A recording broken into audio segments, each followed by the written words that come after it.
जरूरी सूचना है आप सभी स्टूडेंट्स के लिए। स्टडी फॉर सिविल सर्विसेज का Android app Google play store में आ चुका है, उसको प्लीज तुरंत इंस्टॉल कर लीजिए। और अगर आप स्टडी फॉर सिविल सर्विसेज के सिर्फ ऐप से कोई भी कोर्स, कोई भी पीडीएफ परचेस करते हैं तो उसमें अप्लाई कूपन, अगर आप ज्ञान सर जो है आप उसमें अप्लाई करते हैं, ये कूपन कोड है, तो उसमें 20% फीस तुरंत माफ हो जाएगी। मतलब 20% डिस्काउंट तुरंत उसमें लग जाएगा। ज्ञान सर लिखना है, नॉर्मली ज्ञान सर, स्मॉल लेटर में है सब कुछ, कोई स्पेस नहीं, कोई कॉलम नहीं, सिर्फ ज्ञान सर, GYANSIR। इस तरह से अगर कूपन कोड लगाते हैं आप ऐप में बाई करने से पहले, जो अप्लाई कूपन वाले में आता है, तो 20% का डिस्काउंट तुरंत मिलेगा। वीडियो देखिए। नमस्कार दोस्तों, एक बार फिर से आपका स्वागत है यूपीपीएससी बेस्ट ऑनलाइन कोचिंग के इस यूट्यूब चैनल पर। दोस्तों, आज की इस वीडियो में हम लोग ज्योग्राफी के टॉप 500 प्रश्नों की श्रृंखला में एक क्लास को और आगे बढ़ाएंगे, जहां पर प्रश्न संख्या 321 से आगे बढ़ेंगे। इससे पहले की वीडियोस अगर आपने नहीं देखी तो आप प्लेलिस्ट में जाकर जरूर देखिएगा। यह क्लास सभी प्रकार के स्टेट पीसीएस एग्जाम और वनडे एग्जाम के लिए अत्यंत उपयोगी है। आप किसी भी एग्जाम की प्रिपरेशन कर रहे हैं, यहाँ से क्वेश्चन देखने के लिए जरूर मिलेगा। तो चलिए दोस्तों, बढ़ते हैं आगे अपने क्लास की ओर। इससे पहले कुछ जरूरी सूचना, अगर आप टीम के पेड कोर्सेज से जुड़ना चाहते हैं पीसीएस के कंप्लीट प्रिपरेशन के लिए, तो इन दिए गए नंबर पर कॉल या व्हाट्सएप करके आप पेड कोर्स से जुड़ने की प्रक्रिया समझ सकते हैं। ये ज्ञान सर का व्हाट्सएप नंबर है, आप यहाँ से व्हाट्सएप के माध्यम से भी जानकारी प्राप्त कर सकते हैं। इसके अतिरिक्त प्ले स्टोर से स्टडी फॉर सिविल सर्विसेज का एप्लीकेशन इंस्टॉल करना ना भूलेगा। एप्लीकेशन के माध्यम से अगर आप किसी भी कोर्स को परचेस करते समय कोड अप्लाई करते हैं ज्ञान सर, जिसमें कि सभी लेटर्स इस्तेमाल होंगे और कोई भी स्पेस नहीं रहेगा, तो आपको अप टू 50% तक डिस्काउंट देखने के लिए मिल सकता है। चलिए दोस्तों, अब बढ़ते हैं अपने प्रश्नों पर। प्रश्न संख्या 321 दिया है, इंद्रावती की सहायक नदियां हैं। यहाँ पर कुछ नदियों के नाम दिए गए, आपको बताना है कि इसमें से कौन सी नदी इंद्रावती की सहायक है। तो सबसे पहले थोड़ी सी बात करते हैं इंद्रावती नदी की। देखिए, इंद्रावती नदी का जो उद्गम स्थल है, ये उड़ीसा का एक स्थान है, रामपुर, है ना। ये याद रखिएगा, कालाहंडी जिला है और वहाँ पे एक छोटा सा शहर है रामपुर। रामपुर इसका उद्गम स्थल है ना। इंद्रावती गोदावरी नदी की सहायक नदी है, ये भी याद रखिएगा। ये क्या है, इंद्रावती किसकी सहायक नदी है? गोदावरी नदी की, है ना। गोदावरी नदी के बारे में अगर बात करेंगे तो गोदावरी नदी को दक्षिण की गंगा या फिर बूढ़ी गंगा भी नाम दिया जाता है। तो कुछ पॉइंट्स यहाँ से क्लियर हो गए। अब इंद्रावती के सहायक नदियों की बात करेंगे तो बोर्डिंग, नारंगी, कोटरी, बंदिया, ये सब इंद्रावती की सहायक नदियाँ हैं। तो इस प्रश्न का सही उत्तर बन जाएगा विकल्प ए। देखिए, यहाँ पे कुछ चीज़ आपको जरूर याद रखना है कि इंद्रावती किसकी सहायक है? गोदावरी की। गोदावरी को दक्षिण की गंगा या बूढ़ी गंगा कहते हैं, है ना। ये सब बिंदु पेपर में देखने के लिए मिलते हैं। अगले प्रश्न पर आते हैं। प्रश्न संख्या 322 दिया है, भारत की निम्नलिखित नदियों में कौन पश्चिमी घाट से नहीं निकलती?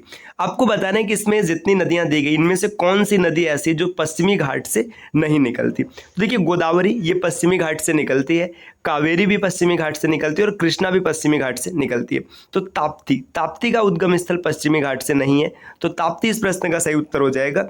ये जो नदी है ना, ये ऑरिजिनेट नहीं होती है पश्चिमी घाट से। विकल्प 20 प्रश्न का सही उत्तर हो जाएगा। हाँ, एक पॉइंट आप कमेंट करके जरूर बताइएगा, पश्चिमी घाट क्या है, क्या आपको ये पता है कि नहीं। अगला प्रश्न दिया, प्रश्न संख्या 323, भारत की निम्नलिखित नदियों में से किसे जैविक मरुस्थल कहते हैं? तो बायोलॉजिकल डेजर्ट की बात करेंगे तो ये दामोदर नदी को कहा जाता है। विकल्प बी यहाँ पर सही हो जाएगा। दामोदर नदी के बारे में एक बात और याद रखिएगा, इसे बंगाल की का शोक भी कहते हैं, है ना। और आगे बढ़ते हैं। नेक्स्ट प्रश्न संख्या यहाँ पर दिया 324, दक्कन के पठार में नदियों का प्रवाह होता है। दक्कन के पठार की बात करेंगे तो इसमें नदियों का प्रवाह होता है वेस्ट टू ईस्ट, पश्चिम से पूरब। तो विकल्प ए इस प्रश्न का सही उत्तर बन जाएगा, जो कि पहला ही दिया है, तो आगे बढ़ने की आवश्यकता ही नहीं है। अगले प्रश्न पर आते, प्रश्न संख्या 325 दिया है, निम्नलिखित युग्मों में से कौन सा सुमेलित नहीं है? आपको ये बताना है कौन सा सुमेलित नहीं है। यहाँ पर शहर दिया है और यहाँ पर नदी का नाम दिया गया कि कौन सा शहर किस नदी के किनारे बसा है, ये चीज़ बताया गया। अयोध्या सरयू नदी के किनारे बसा है, बिल्कुल सही है। सूरत ताप्ती नदी के किनारे बसा है, ये भी सही है। बरेली, देखिए यहाँ पे दिया है गंगा नदी के किनारे, है ना। और यहाँ पे दिया है कुरनूल तुंगभद्रा नदी के किनारे, तो कुरनूल तुंगभद्रा नदी के किनारे बसा है, ये भी सही है। 325 में देखिएगा, पहला, दूसरा और चौथा सही है। अब बरेली ये गंगा नदी के तट पर स्थित नहीं है ना। अब देखिए ना, कहीं भी मतलब गंगा नदी के किनारे बरेली का नाम नहीं आता है, तो विकल्प सी इस प्रश्न का सही उत्तर बन जाएगा। प्रश्न संख्या 326 दिया है, लेह अवस्थित है। आपको बताना है लेह कहाँ स्थित है। झेलम नदी के दाएं तट पर, झेलम नदी के बाएं तट पर, सिंधु नदी के दाएं तट पर और सिंधु नदी के बाएं तट पर। सबसे पहले जब लेह की बात करेंगे, जैसे लेह का नाम आएगा तो ये झेलम नदी के तट पर नहीं है, तो झेलम नदी के तट पर नहीं है, तो विकल्प ए और विकल्प बी यहाँ से एलिमिनेट हो जाएगा। अब विकल्प सी और डी में से कोई एक उत्तर बनेगा, तो जो लेह है ये सिंधु नदी के दाएं तट पर स्थित है, तो विकल्प सी इस प्रश्न का उत्तर हो जाएगा। प्रश्न संख्या 327 पर आते हैं दोस्तों। 327 यहाँ पर दिया, नासिक का कुंभ किस नदी के किनारे आयोजित होता है। देखिए कुंभ की अगर बात करेंगे तो कुंभ कुल 4 जगह लगता है ना। इसमें जो नासिक का कुंभ है ये किस नदी के किनारे आयोजित होता है, तो सीधी सी बात है, आप ऐसे समझिए ना कि नासिक किस नदी के किनारे बसा हुआ है ना। नासिक किससे कौन सी नदी मिलती है, देखिए भाई गंगा ये तो नासिक में है नहीं, है ना। महानदी और नर्मदा, नर्मदा और महानदी भी मूल रूप से नहीं, तो गोदावरी इस प्रश्न का सही उत्तर हो जाएगा, गोदावरी नदी, है ना। विकल्प ए इस प्रश्न का उत्तर बनेगा, है ना। अगर गंगा की बात करेगा तो गंगा के किनारे जो कुंभ लगता है ये कहाँ पर लगता है, प्रयागराज में लगता है। वह दर्रा जो सर्वाधिक ऊंचाई पर अवस्थित है वह है, आपको बताना है कि इसमें से कौन सा दर्रा सर्वाधिक ऊंचाई पर है। कराकोरम, रोहतांग, नाथुला और खैबर, है ना। कराकोरम, देखिए कराकोरम इसका सबसे सही उत्तर होगा, विकल्प ए इस प्रश्न में उत्तर बनेगा।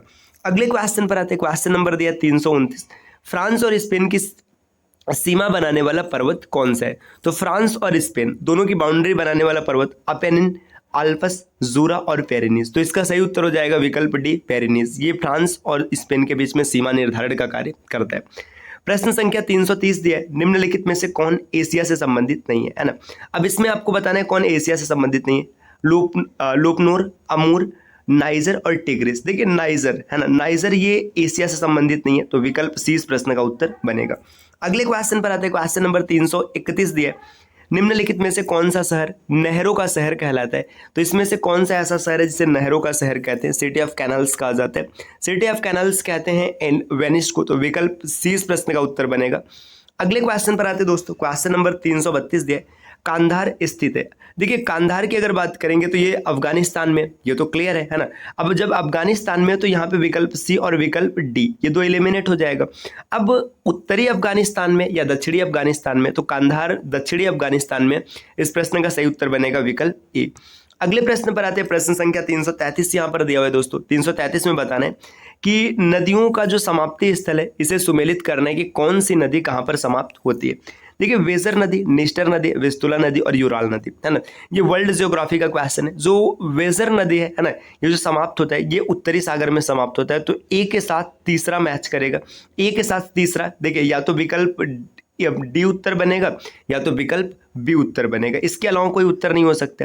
अब इसके बाद और आगे बढ़ते हैं। यहाँ पे देखिए बात करेंगे निस्टर नदी, तो ये काला सागर में समाप्त होता है, तो बी के साथ 4, यहाँ पर सिर्फ विकल्प बी में है, तो इसका उत्तर बनेगा विकल्प बी। अगले क्वेश्चन पर आते हैं। क्वेश्चन नंबर 334 दिया है, सुंदरबन डेल्टा का निर्माण करने वाली नदियां हैं। सुंदरबन डेल्टा, है ना भाई, नाम सुनते ही तुरंत दिमाग में आ जाएगा कि किस नदी से बनता है, गंगा और ब्रह्मपुत्र, है ना। विकल्प ए इस प्रश्न का उत्तर हो जाएगा, है ना।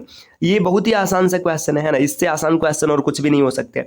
प्रश्न संख्या 335 दिया हुआ है, निम्नलिखित में से कौन सी फसल बराक घाटी की महत्वपूर्ण फसल है ना। बराक घाटी की इंपॉर्टेंट फसल की बात करेंगे तो ये जूट है, विकल्प ए इस प्रश्न का उत्तर हो जाएगा।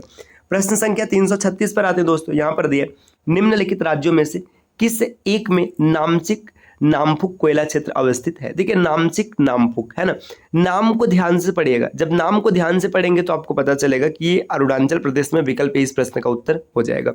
अगले क्वेश्चन पर आते हैं। क्वेश्चन नंबर 337 दिया हुआ है, पृथ्वी की सतह का वह भाग जिस पर भूकंपीय तरंगों को सर्वप्रथम रिकॉर्ड किया जाता है उसे कहते हैं। मतलब कौन सा ऐसा भाग है जहाँ पे भूकंपीय तरंगों को सबसे पहले रिकॉर्ड किया जाता है, तो एपी सेंटर होता है। एपी सेंटर को हिंदी में अभिकेंद्र कहते हैं, विकल्प बी। प्रश्न संख्या 338 दिया हुआ है। 338 में दिया, अफ्रीका की कौन सी नदी मकर रेखा को 2 बार काटती है ना।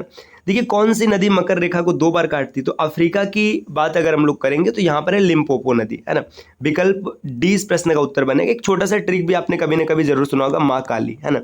माँ काली, इसका मतलब क्या, देखिए माँ काली की अगर बात करेंगे तो यहाँ पे देखिए माही, है ना, कांगो और लिम्पोपो, है ना। इसका मतलब क्या है, देखिए सबसे पहले अगर आप यहाँ पे एक पृथ्वी बनाएंगे, है ना, इसको रुके मैं थोड़ा सर्कल इससे बनाता हूँ ताकि स्पष्ट बने। देखिए आपने मान लीजिए अर्थ है ना, अर्थ में जब इसको डिवाइड करेंगे तो यहाँ पर बीच में ही आपका इक्वेटर आएगा। इक्वेटर का मतलब भूमध्य रेखा, है ना।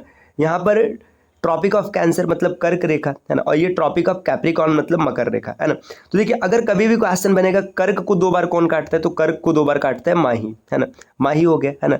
इसके बाद मकर को 2 बार कौन काटता है, देखिए इसके बाद विषुवत को कौन 2 बार काटता है, तो कांगो, है ना, कांगो नदी विषुवत को 2 बार काटता है।